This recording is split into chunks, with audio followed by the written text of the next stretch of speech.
Hello అండి, welcome to మా ఇంటి మన్ప కిచెన్. ఇవాళ మనం ఒక చక్కటి సూపర్ చట్నీ చేసుకుందామండి. అదేంటంటే ఇంట్లో మనకు వెజిటేబుల్స్ ఏమి కూరగాయలు అవి లేనప్పుడు మనం ఇప్పుడు అన్ని పప్పులన్నీ వేసి ఒక సూపర్ చట్నీ చేసుకోవచ్చు. ఇక్కడ నేను అన్ని 1 టీ స్పూన్ చొప్పున పప్పులు తీసుకున్నానండి. మినపగుళ్ళు, పచ్చిశనగపప్పు, నువ్వులు, వేయించి పొట్టు తీసి పెట్టుకున్న పల్లీలు, ఎండు కొబ్బరి పొడి, మెంతులు, జీలకర్ర తీసుకున్నాను. అలాగే ఇక్కడ మనము హాట్ వాటర్ లో వేసి తీసి పెట్టుకున్న చింతపండు అండి. వేడి నీళ్ళు వేసి పెట్టుకోవాలి. చింతపండుని ముందే నానేసి పెట్టుకోవాలి. మనం పప్పు దినుసులు అన్ని వేయించుకోవాలండి. ఇక్కడ నేను కడాయి పెట్టుకున్నాను. అందులో పచ్చిశనగపప్పు వేస్తున్నాను. అలాగే మినపప్పు,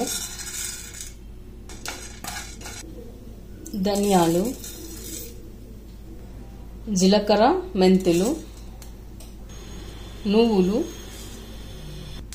ఎండు కొబ్బరి, తర్వాత ఎండుమిర్చి, కరివేపాకు.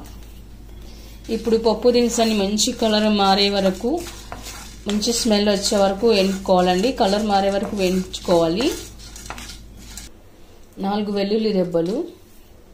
పప్పు దినుసులన్నీ వేయించిన తర్వాత స్మెల్ మాత్రం సూపర్ వస్తుందండి.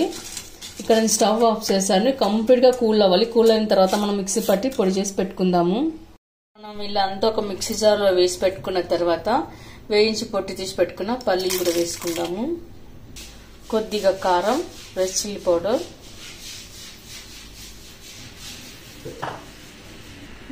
రుచికి తగ్గట్టుగా సాల్ట్, మీకు ఎంత కావాలంత చూసి వేసుకోండి.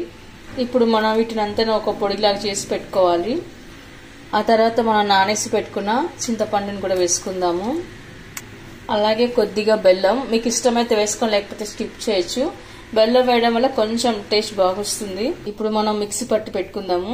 ఓకే అండి, చూసారా? ఇప్పుడు మనం ఒక బౌల్లోకి తీసుకుందాము. మనం అంతా ఒక బౌల్లోకి ట్రాన్స్ఫర్ చేసుకున్న తర్వాత పచ్చి ఆనియన్ ముక్కలు వేసుకోవాలండి.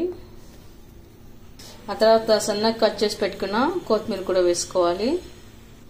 ఇప్పుడు ఒకసారి బాగా కలుపుకొని పెట్టుకుందాము. ఇప్పుడు మనం సర్వింగ్ బౌల్లోకి తీసుకుందాము. ఓకే అండి, చూసారుగా ఈ పప్పుల పొడి చట్నీ రైస్లోకి, రోటీలోకి, చపాతీలోకి, పుల్కల్లోకి, దోశలోకి, పూరీలోకి అన్నిట్లోకి చాలా బాగుంటుంది. ముఖ్యంగా జొన్న రొట్టె కూడా చాలా టేస్ట్ బాగుంటుందండి.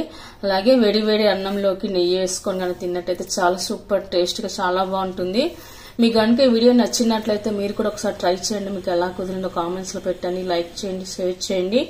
తప్పకుండా మన ఛానల్ని సబ్స్క్రైబ్ చేయండి. Thank you for watching.